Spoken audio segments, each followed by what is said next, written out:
जय हिंद दोस्तों, कल्पाक्ष आईएएस के इस यूट्यूब चैनल पे आप सभी का स्वागत है। चलिए बात करते हैं art and culture. Art and culture एक ऐसा सब्जेक्ट जो हिस्ट्री के साथ अलाइंड है और हिस्ट्री के साथ अलाइंड होके हिस्ट्री को थोड़ा सा टफ बना देता है, टिपिकल बना देता है। क्योंकि जिस इतिहास को हमने एनसीईआरटी के थ्रू किसी राजा के, किसी डायनेस्टी के आधार पर पढ़ा था, वहां की सोशल कंडीशन के आधार पर पढ़ा था, अब उस इतिहास से जब एग्जाम में क्वेश्चन पूछे जाते हैं तो वो लिटरेचर को एड कर देते हैं। लिटरेचर के साथ वो टेम्पल्स के बारे में बात करते हैं, वो डांस फॉर्म के बारे में बात करते हैं, वो लिटरेचर के बारे में बात कर लेते हैं। जिस कारण से जितने सवाल इस सब्जेक्ट से हमें बनने चाहिए वो हम नहीं बना पाते और कहीं ना कहीं एक बड़ा लॉस हम प्रीलिम्स और मेंस एग्जामिनेशन में कराते हैं। अब उसी के सॉल्यूशन के तौर पर कल्पाक्ष ने एक वीडियो लेक्चर सीरीज प्लान किया, जिसमें हम इंट्रोडक्शन से लेकर modern architecture, literature, dance form, cinema, सभी अवार्ड फंक्शंस को कवर करते हुए इस आर्ट एंड कल्चर को कंप्लीट करेंगे। पीवाईक्यूज को डिस्कस करेंगे कि किस तरह से क्वेश्चंस लास्ट ईयर के एग्जामिनेशन में आए हैं और उन्हें सॉल्व करने के लिए हमें कौन सा दायरा अवेलेबल करना चाहिए। तो बिना देरी किए शुरुआत करते हैं। मेरा नाम रोहित शर्मा है और हम कवर करने वाले हैं आर्ट एंड कल्चर को।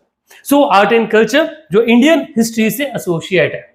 अगर आर्ट एंड कल्चर के बारे में बात की जाए कि इसका एग्जामिनेशन में इंपॉर्टेंस क्या है, तो हम इसको दो अलग अलग दायरों में देख सकते हैं। एक दायरा जो हमें एक यूनिवर्सल सॉल्यूशन देता है वो यूपीएससी एग्जाम को लेकर है, और दूसरा स्टेट सर्विस एग्जामिनेशन को लेकर। स्पेसिफिकली अगर मैं बात करूं तो हम एमपी पीएससी हुआ, बिहार पीएससी हुआ, यूपी पीएससी हुआ, हर उस एग्जामिनेशन में यहां से सवाल आते हैं।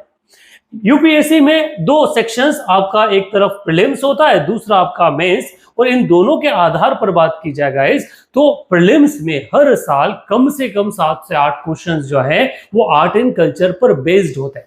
मतलब हिस्ट्री से अगर आप बात करो कि हर साल 15 से 20 क्वेश्चन आ रहे हैं, तो उन 15 से 20 क्वेश्चन में से आर्ट एंड कल्चर का योगदान कम से कम 7 से 8 क्वेश्चन का होता है। मतलब 14 से लगभग 16 मार्क्स का जो पोर्शन है वो आर्ट एंड कल्चर से प्रीलिम्स में पूछा जा रहा है यूपीएससी के। वहीं बाकी स्टेट सर्विस में ये वेटेज लगभग 8 से 12 नंबर के आसपास का वेटेज होता है, जो काफी सिग्निफिकेंट होता है अलग अलग एग्जामिनेशन के तौर पर अगर जिस तरह से ये प्रीलिम्स में, मेंस में बात कर ली जाए तो कम से कम मिनिमम 40 मार्क्स के क्वेश्चंस जो है वो आपके हिस्ट्री वाले पोर्शन से आते हैं, जो बेसिकली होते कहां से, आर्ट एंड कल्चर से। क्वेश्चन इतिहास का दिखता जरूर है, परंतु उसका आंसर तब तक आप लोग नहीं कर पाएंगे जब तक आपने आर्ट एंड कल्चर को बहुत अच्छे से स्टडी नहीं किया। तो अगर देखा जाए तो हमारे सिलेक्शन में, एग्जामिनेशन के दौरान आर्ट एंड कल्चर काफी सिग्निफिकेंट रोल जो है वो प्ले करता है। जनरली कॉमनली अगर हम बात करें तो हम ये दो जो टर्मिनोलॉजी होती है, एक टर्मिनोलॉजी को हम आर्ट कहते हैं, दूसरे को कल्चर, हम इन आर्ट और कल्चर को एक दूसरे के साथ में यूज करते हैं, कभी भी एक दूसरे से अलग कर बात नहीं करते। ये हमारा कल्चर है, ये हमारा आर्ट है, परंतु there is a significant difference between both the terminology, art हो या फिर कल्चर। कल्चर हमारा संस्कृति बड़ा वाइडर टर्म है, बहुत सारे डायमेंशंस को कवर करता है। अगर बात कर ली जाए तो हर वो चीज, वर्तमान में ये वीडियो लेक्चर सीरीज हम बना रहे, ये कल्चर का हिस्सा बन चुका है, हमारी सोसाइटी का एक नया ट्रेंड बन चुका है। सो कल्चर में वो सारी चीजें इंक्लूड हो जाती है, जो फिर आपका पहनावा हो गया, आपका खाना हो गया, आपकी बोलचाल हो गई, आपका रहने का तरीका हो गया, आपका आर्ट हो गया, ये सब कल्चर की डायमेंशंस में आता है। जबकि आर्ट के बारे में बात करें तो ये वो कला है जो हर चीज जिसके थ्रू एक व्यक्ति अपने इमोशंस को एक्सप्रेस करता है वो उसका आर्ट है। वो छोटे बच्चे को आपने रोते हुए देखा होगा जो फर्श पर लेट जाता है, बिल्कुल जिद करके रोता है, वो उसकी कला है, वो उसका आर्ट है। बोलने का कला वो भी एक कला है, लिखने की कला ये भी एक कला है। तो कला है आपका हर वो वे ऑफ एक्सप्रेशन जिसके थ्रू आप अपने इमोशंस को एक्सप्रेस करते हो। ये जो आर्ट है ये कल्चर का ही एक हिस्सा होता है। अगर इनको ऑफिशियली डेफिनेशन के आधार पर देखा जाए, so art is a creative expression of one's experience, emotion and other qualities. कोई बंदा डांस करके कर रहा है, कोई म्यूजिक वोकल के थ्रू कर रहा है, कोई पोएम लिखकर कर रहा है, कोई ऐसे लिखकर कर रहा है, कोई आर्टिकल लिखकर कर रहा है। ये सारा के सारा फॉर्मेट, इस कल्चर का फॉर्मेट, ये आपका क्या कहलाता है, आर्ट कहलाता है।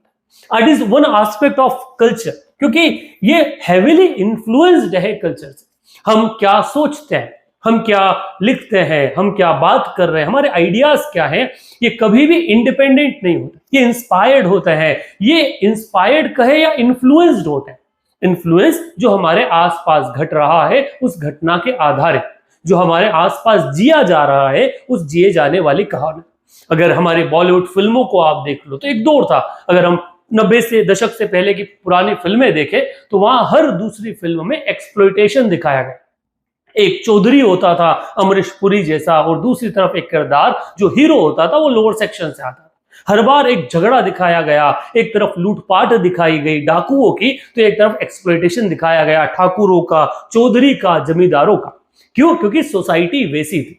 दौर बदला, समाज बदली, फिल्में बदली। फिल्में में फिर जिंदगी न मिलेगी दोबारा या फिर 3 इडियट जैसे फिल्में हमने समाज में देखी। वर्तमान में वॉर वाला एक सिनारियो चल रहा है। हम देख रहे हैं कि हर बार स्पाई फिल्म या थ्रिलर्स जो है वो लॉन्च हो रही है। क्यों? क्योंकि वर्तमान का समाज, वर्तमान की सोसाइटी बात उसी तरह से करती है। सो आर्ट के बारे में, गाने के बारे में बात करो, म्यूजिक भी उसी फॉर्मेट में आता है, पेंटिंग भी वही है, ड्रामास जो किए जा रहे हैं वो ड्रामा भी उसी का एक प्रेजेंटेशन है, और वर्तमान का जो आर्किटेक्चर बन रहा है वो आर्किटेक्चर भी उसी कल्चर का रिसेंबल। तो कहा क्या जाए, आर्ट अपने आप में इंडिपेंडेंट ब्रांच नहीं है, ये कल्चर से अलाइंड एक एस्पेक्ट है जो डिपेंड करता है उसके कल्चर पर, उसी के बाय प्रोडक्ट के रूप में इसे जाना जाता है।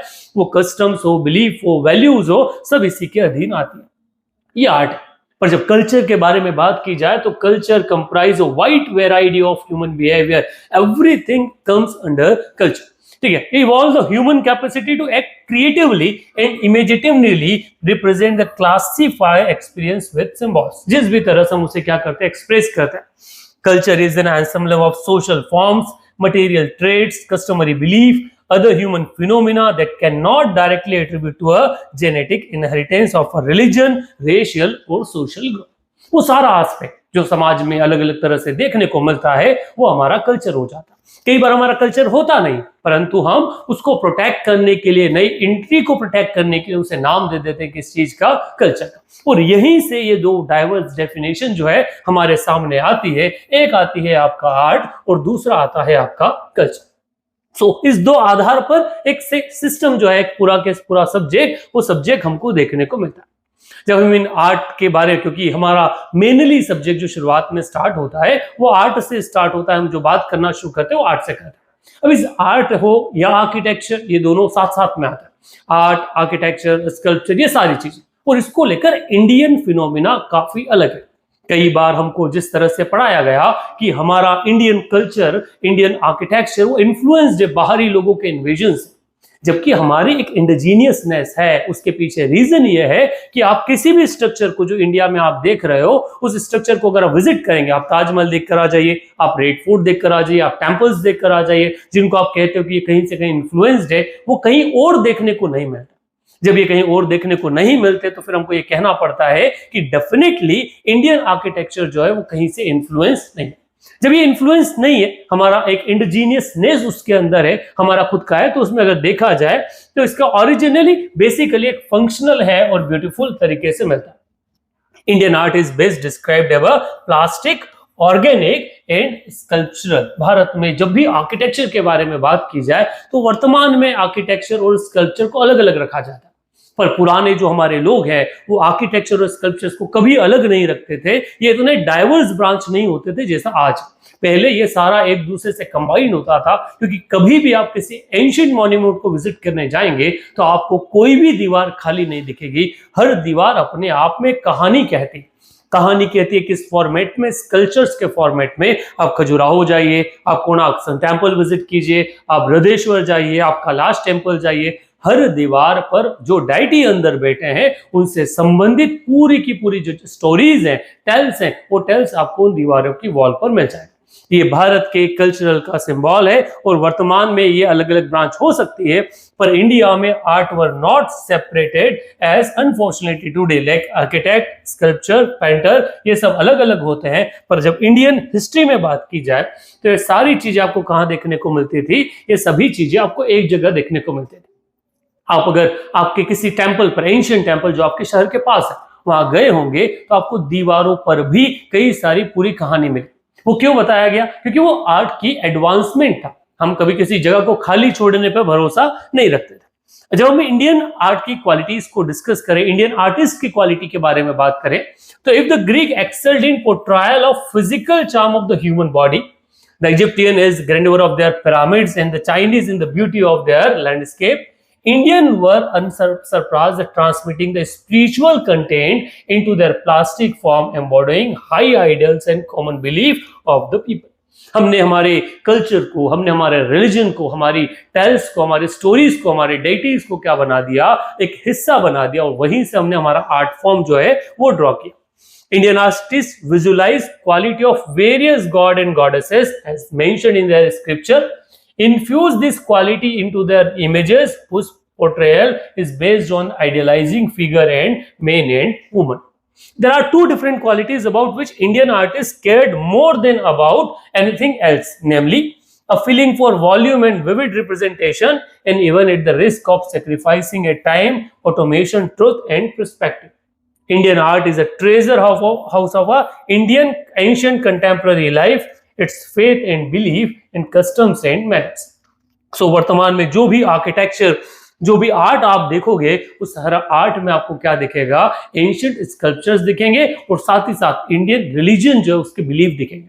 आप हमारी पेंटिंग्स के बारे में बात कीजिए, आप पट्टचित्र देखने चले जाइए, वहां जगन्नाथ का आपको इंपॉर्टेंस दिखेगा, क्योंकि पट्टचित्र जो उड़ीसा की पेंटिंग है, पर उस उड़ीसा की पेंटिंग में आपको अगर कुछ दिखेगा तो भगवान जगन्नाथ दिखेंगे. आप मधुबनी पेंटिंग्स देखिए, उस मधुबनी पेंटिंग में भी आपको कार्विंग के साथ साथ अगर कुछ देखने को मिलेगा तो वो इंडियन स्पिरिचुअलिज्म दिखेगा और वो एसोसिएट भी उसी चीज से.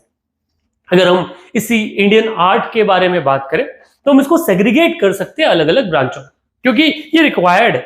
बिना सेग्रीगेशन के अगर आप चीजों को देखोगे तो वो शायद टिपिकल हो जाएगा, पर अगर हम इंडियन आर्किटेक्चर को सेग्रीगेट करते हैं तो हम इसे तीन अलग अलग फॉर्म में डिवाइड कर सकते हैं. पहला, फर्स्ट पार्ट आपको बनता है जिसे आप बोलते हैं विजुअल आर्ट, जिसे आप देख सको, ऐसे कोई चीजें जो पहले परफॉर्म की गई हो, उसे बनाया गया हो, उसे एक सांचा दिया गया हो, उसे किसी न किसी फॉर्म में डाल दिया गया. डालने के बाद जो एक फॉर्म आया वो आपके सामने स्कल्पचर्स के रूप में प्रेजेंट किया गया. उन सारे आर्ट को आप क्या नाम देते हो, विजुअल आर्ट देते हो. दूसरा, परफॉर्मिंग आर्ट, जिन्हें परफॉर्म किया जा रहा है साथ साथ, ठीक है, वो फिर म्यूजिक हुआ, डांस हुआ. ऊपर वाले फॉर्मेट में अगर आप बात करें तो क्या क्या हो गया, आपका आर्किटेक्चर हो गया, आपके स्कल्पचर्स हो गए, पेंटिंग्स हो गई, ये सारी चीजें क्या है, विजुअल आर्ट का हिस्सा. परफॉर्मिंग आर्ट पे आप जब जाते हैं तो डांस हुआ, म्यूजिक हुआ, पपेट्री हुई, ये सारा किस में आ जाएगा, परफॉर्मिंग आर्ट में आ जाएगा. मिसलेनियस आर्ट, इसके अलावा सब कुछ, फिर वो सिनेमा हुआ, रिलीजन हुआ, आपका साथ ही साथ कैलेंडर्स हुए, वो सारा किसका हिस्सा होता है, मिसलेनियस आर्ट का. तो इंडिया में आप आर्ट को समझने के लिए इस पूरे के पूरे स्ट्रीम को अपनी कन्वीनियंस के हिसाब से हम कितने हिस्सों में बांट सकते हैं, तीन हिस्सों में बांट सकते हैं, visual art, performing art and miscellaneous art. तो ये तीन अलग अलग डायमेंशंस आपको देखने को मिल जाएगी किसके बारे में, जो आर्ट है उस आर्ट के बारे में. सबसे पहले अगर विजुअल आर्ट के बारे में बात की जाए तो इस विजुअल आर्ट को आप चार अलग अलग डायमेंशंस में देख सकते हो. कौन कौन सा, जिसके बारे में भी हम बात कर रहे थे. एक हमारा आर्किटेक्चर, दूसरा स्कल्पचर. जब इंडिया में देखा जाए तो एक तो इन दोनों को साथ साथ परफॉर्म किया गया कि जब भी आर्किटेक्चर बनाएगा स्कल्पचर साथ रखेगा, पर साथ ही साथ एक और डायमेंशन भी चली जहां हमने सेपरेट स्कल्पचर्स भी देखे. उदाहरण आप हड़प्पन सिविलाइजेशन से ले सकते हो, जहां आपने एक तरफ बड़ा ही बेटर टाउन प्लानिंग देखा, वहीं पे स्कल्पचर्स के नाम को आपको डांसिंग गर्ल मिली, या फिर साथ ही साथ आपको द प्रिस्ट का स्टेच्यू मिला जो आपने वहां पर खोजा. अगर वैसे ही बात कर ली जाए स्कल्प पॉटरीज की, तो आपको हर जगह पॉटरीज मिलेगी, और पॉटरीज जो हर घर तक अपना प्रेजेंस रखते थे. पॉटरीज जो बेसिकली अलग अलग कलर में बनाई गई, और उस कलर को भी खाली न छोड़ते हुए डिफरेंट कलर डाले गए, उस पे उस समय के कस्टम्स को उकेरा गया. हमें पत्तियां, एनिमल लिफ्स वगैरह का जो डिजाइन है वो मिलता है, एनिमल का डिजाइन मिलता है, जो उस समय के एक हाईएस्ट कल्चर को शो करता है. पेंटिंग का एक बड़ा दायरा भी हमको वहां देखने को मिलता है, और ये सारा हिस्सा जो है ये हम किस कैटेगरी में रखते हैं, ये विजुअल आर्ट की कैटेगरी जो है उस विजुअल आर्ट की कैटेगरी में रखते हैं. वही जब आप दूसरा सेगमेंट अगर हम बात करें, परफॉर्मिंग आर्ट के बारे में बात करें, तो परफॉर्मिंग आर्ट में वो सारा हिस्सा जिसे हाथों हाथ परफॉर्म करके दिखाया जाता है, सहेजा नहीं जाता, उसमें हिस्सा आ जाता है आपका इंडियन म्यूजिक का, डांस फॉर्म्स. इंडियन म्यूजिक काफी पुराना है. ओल्डेस्ट लिटरेचर के बारे में बात करें तो आप जो सामवेद है वहां से म्यूजिक की शुरुआत होगी. बाद में गंधर्व वेद आपने देखा, और म्यूजिक तब से भारत का हिस्सा रहा. हमने चीजों को गाया, हमने राग दिया, हम दोहा अलग गाए, हम चौपाई अलग राग में गाए, हम छंद अलग राग में गाए, ये सब म्यूजिक का हिस्सा है. डांस फॉर्म ये हमारा कल्चर है, हमारे क्लासिकल डांस आपको अलग अलग जगह मिल जाएंगे, जो भी कहीं ना कहीं स्पिरिचुअल परफॉर्मेंस जो है वो रखता है। म्यूजिक की शुरुआत स्पिरिचुअल है, डांस की शुरुआत स्पिरिचुअल है, थिएटर और ड्रामा की शुरुआत भी स्पिरिचुअल है। तो इंडिया में आप स्पिरिचुअलिटी को अलग नहीं रख सकते। हाँ, ये बात अलग है कि वर्तमान में एक तबका ऐसा डेवलप हुआ है जिसको लगता है कि स्पिरिचुअलिटी अलग है, हमारा लाइफ अलग है, वो इंडिपेंडेंट होकर जीना चाहता है। वर्तमान में आपने वो डिस्प्यूट सुना होगा जिसमें वृंदावन के दो गुरु, जिनमें एक प्रेमानंद जी का महाराज का भी नाम आता है, उन्होंने महिलाओं और पुरुषों को लेकर कुछ कह दिया। जब ये वायरल हुआ तो हमने भी देखा कि यार वास्तविकता में प्रेमानंद, क्योंकि वर्तमान में अगर हम किसी ऐसे गुरु को फॉलो करते हैं जो इंडिविजुअलिटी की बात करता है, जो नए तरह के स्पिरिचुअलिज्म की बात करता है, तो उन्हें फॉलो करता। तो प्रेमानंद जी ने उस वीडियो में किसी महिला के एक जवाब में ये कहा कि वर्तमान में जो समाज है, जो रिलेशनशिप को ग्रांटेड ले रहा है, एक से ज्यादा संबंध बना रहा है, उनसे आप संस्कार की उम्मीद नहीं कर सकते। बाद में उससे आप एथिक्स जो है, आप जिसको कहा जाए कि आप एक बिलीफ जो है वो जनरेट नहीं कर सकते। और उसको लेकर एक समाज बड़ा उखड़ गया। उस समाज को इतना बुरा लग गया कि वो उनके खिलाफ गालियों जैसे शब्द यूज करने लगे। कोई फेमस एक्ट्रेस है, उसकी कोई सिस्टर है जो डिफेंस पर्सनल रही, उनका एक वीडियो वायरल हुआ जिस वीडियो में ये कह रहे हैं कि नहीं भैया, वो उनके बास्टर्ड जैसे शब्द यूज किए जा रहे हैं। सवाल उठता है कि क्या वो जो गुरु जो चीजों के बारे में वो स्पिरिचुअलिटी को जीवित रखने की कोशिश कर रहे हैं वो सही है, या वर्तमान में अर्धनंग पड़े खुद को वेस्टर्न और ओपन कहने वाले वो लोग जो कल्चर को भूल चुके हैं? वास्तविकता क्या हो सकती है? क्योंकि कई बार हम दायरों में कहते हैं कि सही गलत जनरली कुछ होता नहीं, वो समय पर निर्भर करता है कि सिचुएशन के आधार पर क्या सही और क्या गलत है। परंतु खुद के कल्चर को, अपनी एथनिसिटी को भूल कर एक नए कल्चर को अडॉप्ट करते वक्त अगर कुछ लोग एक समाज को वापस लाने की कोशिश कर रहे हैं, उनके खिलाफ खड़ा होना भी शायद गलत है।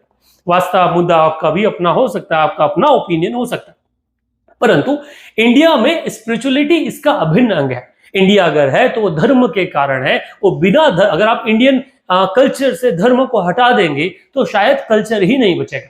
अगर आप हिंदुइज्म के बारे में बात करो, आप हिंदुइज्म से रिलीजन को या इंडिया में से हिंदुइज्म को हटा दीजिए और फिर आप कल्चर को ड्रॉ करने की कोशिश कीजिए।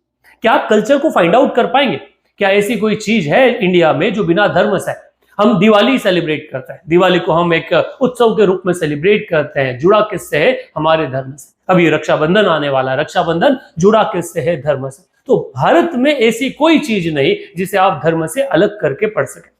और कोई ऑप्शंस जिसमें इंडियन थिएटर और ड्रामा आप देख सकते हो जो परफॉर्मिंग आर्ट का हिस्सा है। इंडियन पपेट्रीज, जो आपने कठपुतलियों का डांस कभी देखा हो, वो पपेट्री भी क्या है? परफॉर्मिंग आर्ट का हिस्सा है।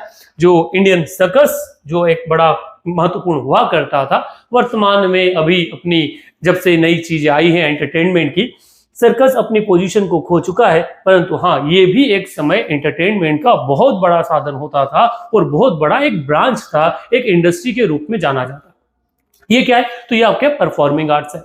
अगला अगर कैटेगरी देखा जाए तो उस कैटेगरी को हम किस नाम से जानते हैं? मिसलेनियस आर्ट फॉर्म के नाम से जानते हैं। मिसलेनियस आर्ट फॉर्म, इस मिसलेनियस आर्ट फॉर्म में आप रख लेते हो रिलीजन को, क्योंकि ये फिलोसॉफिकल डेवलपमेंट है।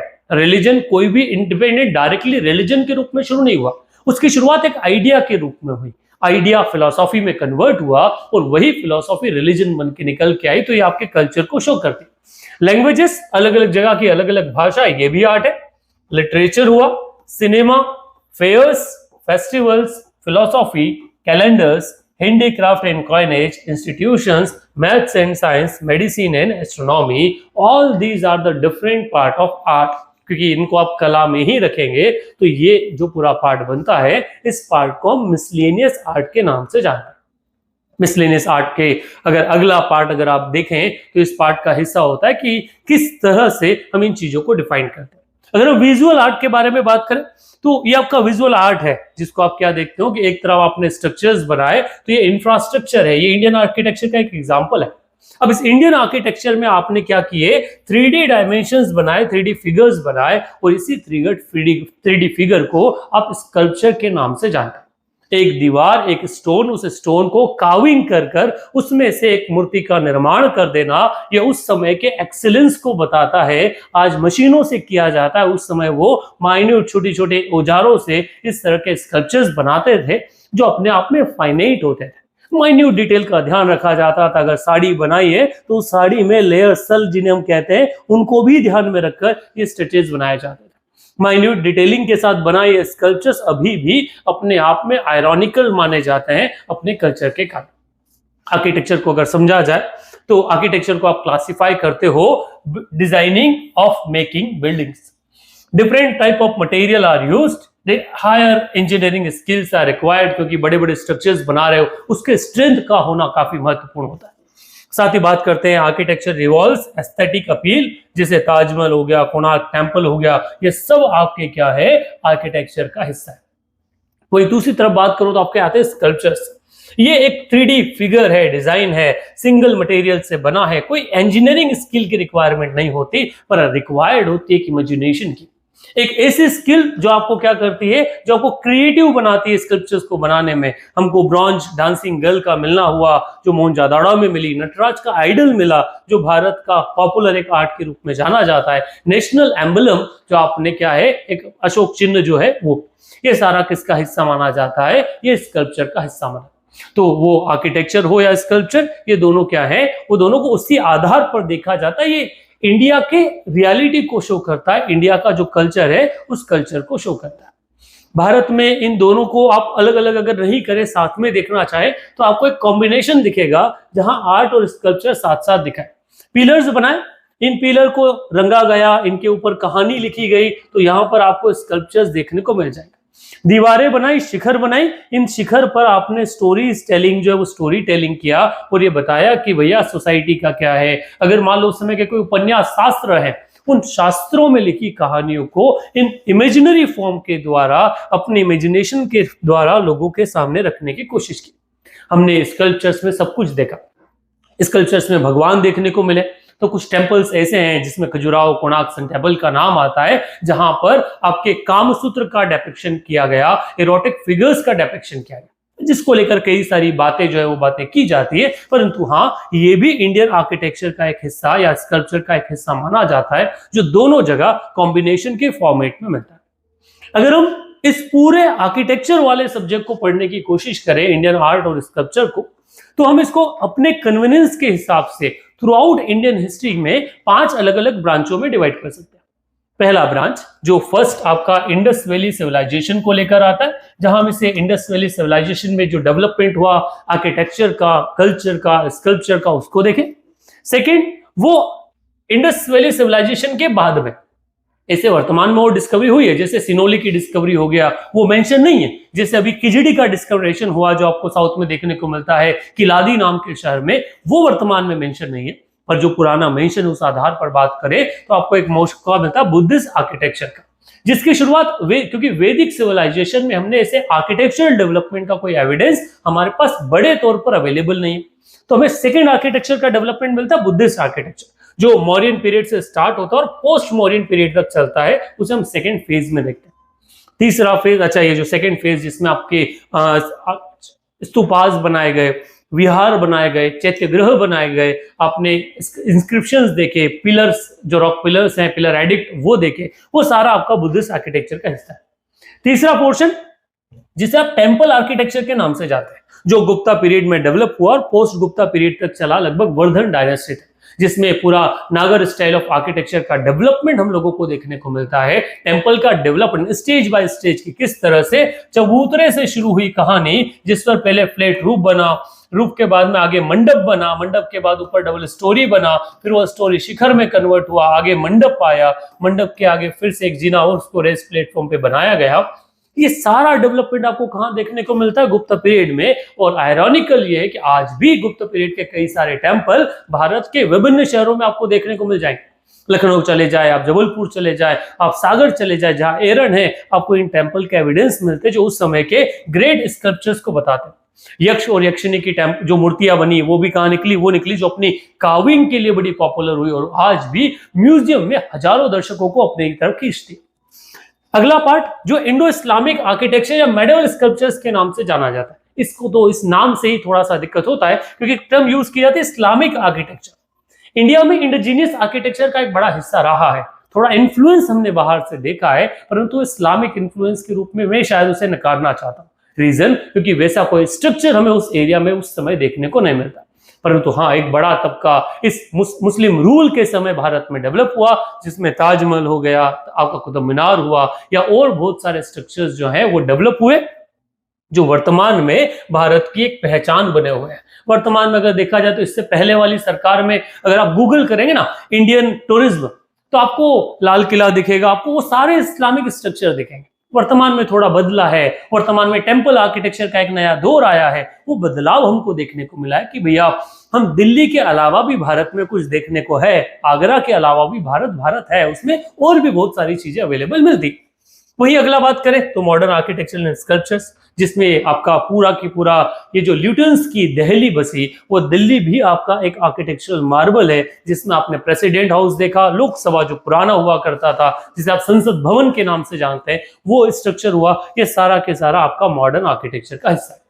ये सारा पोर्शन जो आपको बताता है किसके बारे में, उस आर्किटेक्चरल डेवलपमेंट के बारे में। यहां से क्वेश्चंस के बारे में बात करें तो वो रेलेवेंस पूछने की कोशिश करते कि किस तरह से जो सदन या पुराना आर्किटेक्चर है वो अभी भी वर्तमान में रेलेवेंस, उनकी कैरेक्टरिस्टिक्स आप लोगों से पूछते हैं। साथ ही साथ कई सारे मॉडर्न स्ट्रक्चर्स जो बनाए गए उनके इन्फ्लुएंस से आपसे सवाल पूछते हैं। तो ये वो पहला हिस्सा है इस चीज का। साथ ही लिटरेचर से सवाल आना ये अलग पार्ट बन जाता है। तो ये पहला पार्ट है जिसको हम आर्किटेक्चर के आधार पर देखने की कोशिश करते हैं। वीडियो की लेंथ बहुत ज्यादा लंबी ना हो, इसलिए हम इसे पार्ट में बनाने की कोशिश करते हैं। तो ये पहला पार्ट जिसमें हम यहां तक स्टडी करते हैं। सेकेंड पार्ट जिसमें हम शुरुआत करेंगे इंडस वैली सिविलाइजेशन को कवर करेंगे। थर्ड पार्ट जिसमें हम थर्ड एंड फोर्थ पार्ट में बुद्धिस्ट आर्किटेक्चर को स्टडी करेंगे। देन अगले वाले में गुप्ता और फिर बाद में एक एक कर बाकी सेशन को लेकर अगर स्पेसिफिक डिमांड आप लोगों के मन में है, आप कमेंट बॉक्स में लिखेगा। ओपिनियन अगर कुछ रखना चाहें कमेंट बॉक्स में दीजिएगा, वो हमारे लिए आगे जाकर काफी महत्वपूर्ण होने वाला है। That's it for today, thank you very much.